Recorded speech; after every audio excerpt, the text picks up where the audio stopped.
Hey, it's MK, and I am here with a 31 days of cut file layout for you guys today, and I am still working with the outdoor cut files, and this one here is a geotag that I absolutely loved. So I'm going to ignore the fact that I brought in these dragonflies because actually they got set off to the side and I completely forgot them.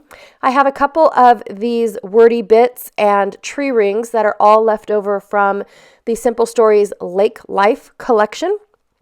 So I just cut apart my sticker sheet and my die cuts and I mixed them all up so that way I could have all the words all in one spot. So I'm just going to go through and share with you guys what all I have.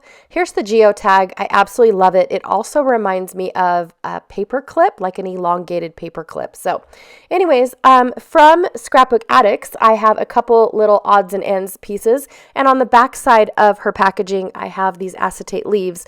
But I really brought it out for these floral clusters that she makes, and I absolutely love them. I'm going to link her Etsy shop down below if it is not on vacation.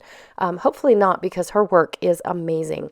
I have 3 photos that I'm thinking about mounting on this 49 and Market green print. And then I have some wood grain paper from Paper Rose that I'm going to be cutting up. And then my striped piece of paper is from My Mind's Eye, which is, I think, called Laundry Line way back in the day.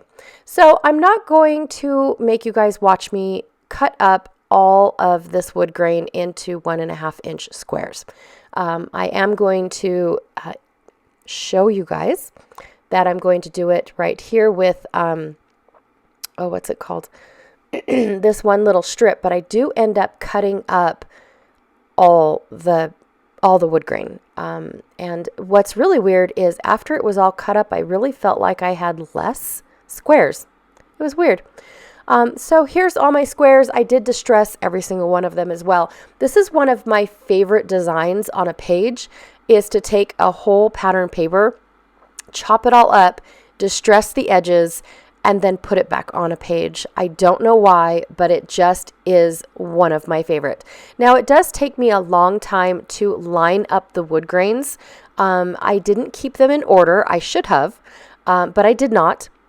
And I could not put them back together either. I was completely lost at how this was supposed to go back together. So I don't make you guys watch me attempt to line up some wood grain either. But yeah, I couldn't match up the print on the other side. I could not figure out how the paper went back together. So I'm just guesstimating that this wood grain is going to look okay by the time that I put it all in. Now, like I said, my one panel looked wider than what it was, but I was only able to get 3 across. So I don't know what happened to the rest of my wood grain. I mean, it was strange, you guys, how I cut up the same piece of paper, but yet it was smaller when I put it down. So I have a small gap that I have to fill in. And at first I thought I was going to bring in this washi tape. And when I first brought it in, I really did like it. The one thing I don't like about washi tape is the fact that it is see-through. I struggle with that quite a bit because I want to use it as, a branding strip, as an extra piece of paper. But because it's see-through, I struggle with trying to figure out how to add it and incorporate it into my layouts other than using it on the back side.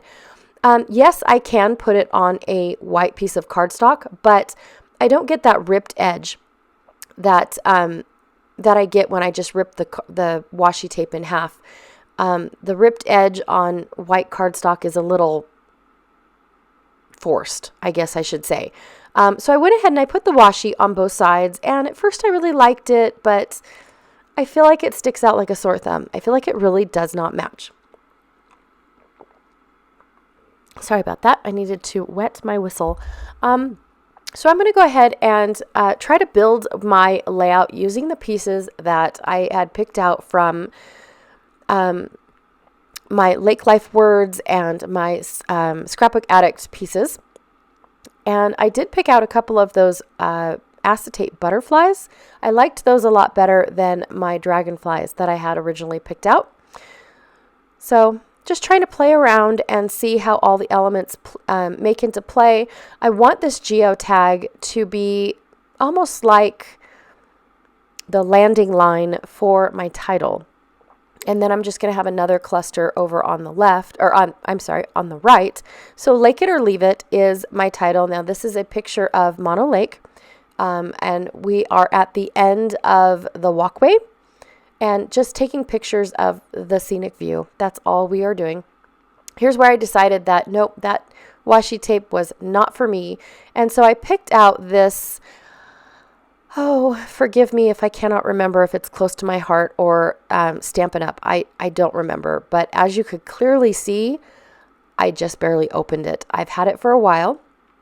And yeah, I just barely took the wrapping off of it. And this is my first time using it. Sorry. But I can't remember. It came in a kit.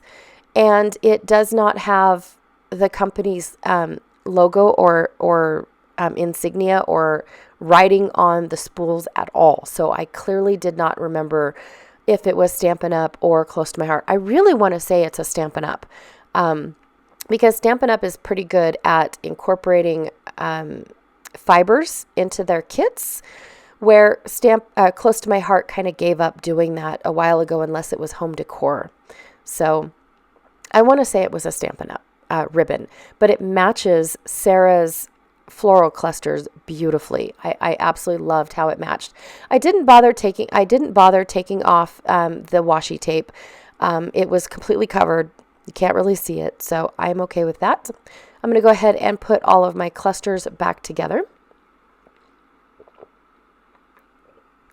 Sorry, my throat is drying out faster than I can keep up with it. The title definitely looks better without the white backing sheet that it was on. It's not this big white block that it was. And I'm going to put this little boat, even though you can't take boats out on this lake. In fact, I don't even think people are allowed to be on the lake, except for the preservers of the lake. They go out there and they test the waters and whatnot and make sure, about the levels and the salt content, things like that. So, but yeah, I decided to go ahead and add the boat anyways because it is a lake, but you can't be on the lake personally. And then I have this other word that just says whenever. And that is it, you guys. That is the quick and easy about it. I really do love just taking a plain piece of pattern paper and just cutting it apart, distressing the edges, and honestly, that really does help make the rest of the layout go together super fast. Even though it is a tedious technique, I should say, but it is one of my favorite ones to do. All right, you guys, thank you so much for hanging out with me today. I really, truly appreciate it. Don't forget to check out the link down below for the Facebook group for 31 Days of Cut Files and see how everyone else is using their cut files for this month. Also, too, don't forget to check out Janet Fritz's channel. She is my partner in crime when it comes to 31 Days of Cut Files, and she is playing along with me all month long. So don't forget to check out her channel, who is Galaxy Girl Creations, here on YouTube. And I will check you guys all later. Thanks. Bye.